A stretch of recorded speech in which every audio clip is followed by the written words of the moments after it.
a neat thing that happened over the little MW. That his granddad, G.W. Sutliff, and his other granddad, James Monroe Walker, drove together over to Old Lusty to pick up an infant casket that he was buried in. So the family was very close, just very poor. And then in about 1939, Mother and Daddy had the 3 or 4 kids. We're not really sure exactly. We think 3 or 4 at that time. And things were just going bad. People were losing their farms. People were losing. There's just no way to make a living.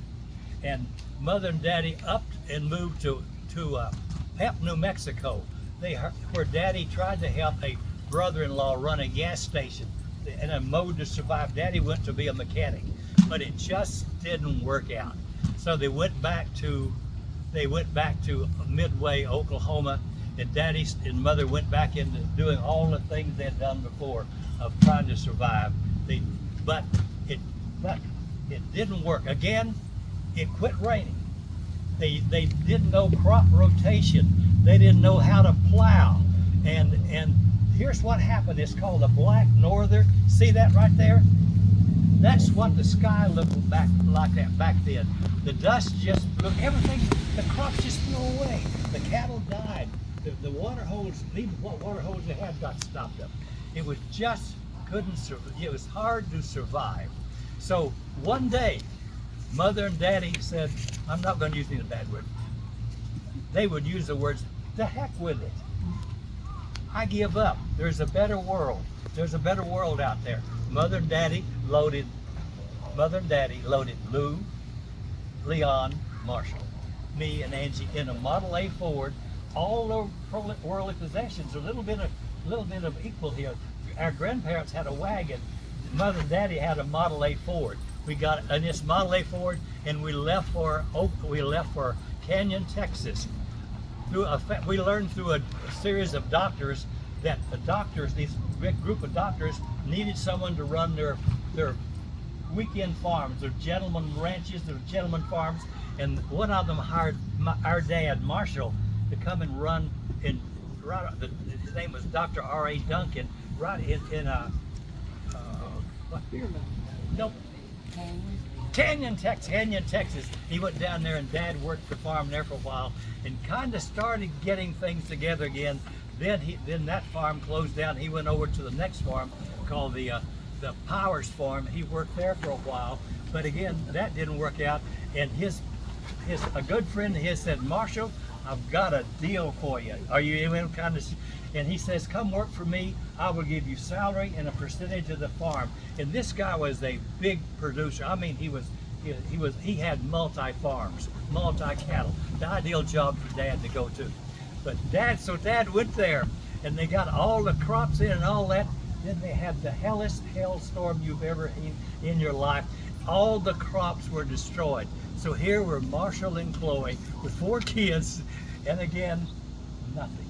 But this time, and Mother and Daddy put a ad in a paper. I think it was a Border, Texas paper.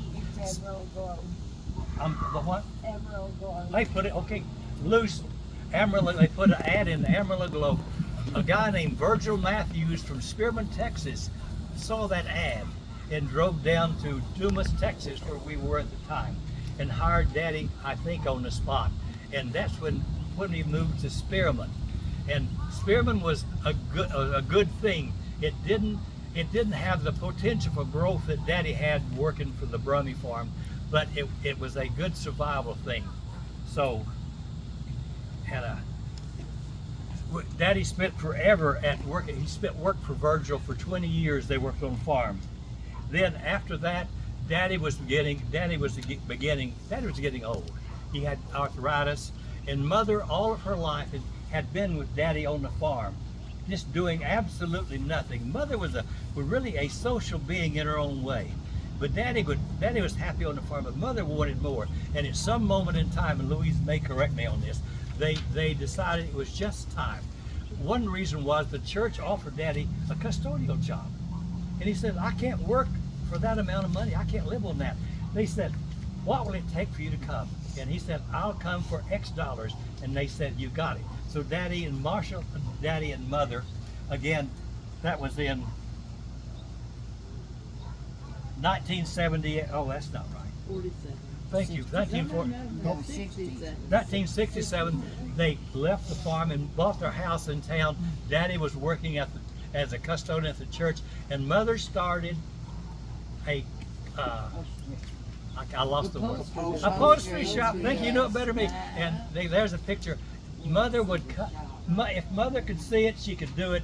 Daddy would do all the tacks, all the gluing, all the padding, and Mother would do all the sewing.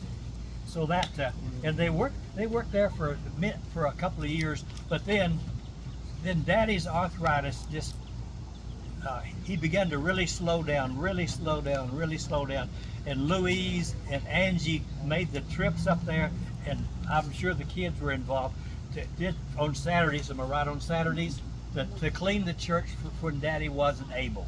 But then at some moment, Daddy just had to give up from working, and he went back just to the farm, to the upholstery shop, and he and Mother worked on the upholstery shop. And then in 1976, Dad passed away. Chloe stayed there in the house and did upholstery work, sort of, for about 3 years. And it took some period of time. Then Lou said, "Mom, you're coming. You're going to hear this again in a few minutes. Mom, you have a choice." And Mom, Chloe moved to Amarillo, and she lived by herself for a little while. Then she had a guy delivering her medications. His name was Frank. But Frank began to spend when people began to notice that Frank spent a lot of time delivering Chloe's medication. It took long for him to deliver Chloe's meds than other people's meds. Well, that was Frank Stevens. He and Frank married when Frank was how old? Frank was 87, I think, and Mother was 75. And they were married, I think, about 16 years. 16 years, and then Frank passed away. Then Mother and Frank had a decision to make. Mother failed and broke her hip, and Louise looked at Frank and said, "Frank, Mother's going into the assisted living house. Are you going with us?" And Frank says, "I think I'll go." So then they had to sell Frank's house, and Frank and Mom moved into assisted living, and Mom stayed there 13 years. Frank stayed there about 3, 4, 5, something like that. So you'll see the trials and tribulations and the start overs. We got